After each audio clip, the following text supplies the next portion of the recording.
When we're lighting a scene with a Sky Portal node, it's important to get all the different pieces in and hooked up properly before we even try a render. Otherwise, we're just wasting time waiting for an image. What I've done then is to make sure that in each light, it's got a Sky Portal node hooked into the light shader and photon emitter. These are here in the attribute editor, down in the shape node under Mental Ray. And all my front lights are controlled by MIA Portal Light 2. On the top, I've used area lights that are set to disks for their emission, and these are all controlled by MIA Portal Light 1. On my camera, I've got a photographic exposure and a physical sky. This way, the camera sees the sky, as do the portal nodes. They let light into the building where the lens perceives it. I'll go into my camera and do a test render. What I've also done in here is go into the render settings and into the indirect lighting. I've taken the scale in both my global illumination and final gather back to 1 and put the secondary diffuse bounces back to 0. This way, I get an initial truer read, or a little more blank or unadulterated we can call it, where instead of pushing that final gather up as I had previously, accentuating the bounce of the light, I'm letting it be a little bit flat so I can really judge my sky portals first. Now I'll try a quick render in IPR and see how this looks. There's one more thing to do first though. In that camera, we had put on a new MIA exposure photographic, and the default settings here for the Sunny 16 rule for 100 ISO, and this will give us a very, very dark image. Because I'm letting in a flood of light, I need a higher ISO, so I'm going to run 200 here.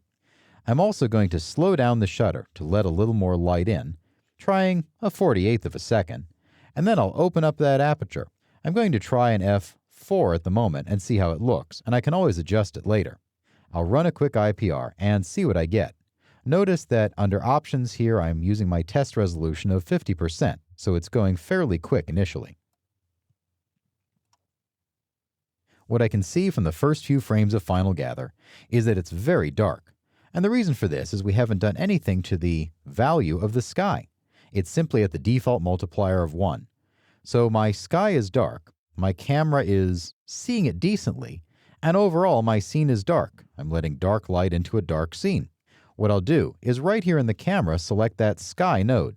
I'll put this multiplier up, trying it out at, well, let's see what 45 looks like. What I'll also do to get this to show a little better is to scroll down in the physical sky and put up a little bit of haze. This is our water in the air, and it goes between 0 and 15, 0 being perfectly clear and 15 being overcast.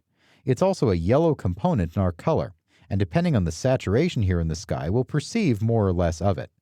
What I use haze for, though, in a sky portal situation is to brighten up everything a little bit and even out the colors. I'll put my haze at 2 and see how this looks in IPR. This is starting to work. I can see it in here in IPR as the Final Gather develops, and as the rendering progresses. It is blue, but I've got this really nice soft light streaming in through the windows. It's not a direct light, but instead it's a soft, indirect bounce light, the kind of light we find in a north window, for example, where the light filters in, it slinks in, or it oozes in, is how we can think of it. It doesn't stream in and strike across the floor, it gently pervades the space. And it's a really neat way to do a rendering. If you notice, I'm trying to put this in a certain way, that we've got to treat our light like an actor. The director of photography directs light and cameras as the actor to sculpt the look. And so we should think of our light as the actor and personify it, and really get inside how this light moves in the space. It's working wonderfully. Although it's still in Final Gather, and you will take a performance hit from having so many portals, it's worth it, because what we're seeing in here is this soft, easy light filling this space. As a final note, it looks like I'm getting some artifacts here from possibly my reeded glass or one of my other surfaces. And I'll have to deal with my Final Gather settings or other distinct settings in quality to take that down so I don't get, well, disco lights on the wall. However, the quality of the light is really working, and we can continue to adjust our sky further. We can also get in and adjust each portal node so we get a different light from the top and the side.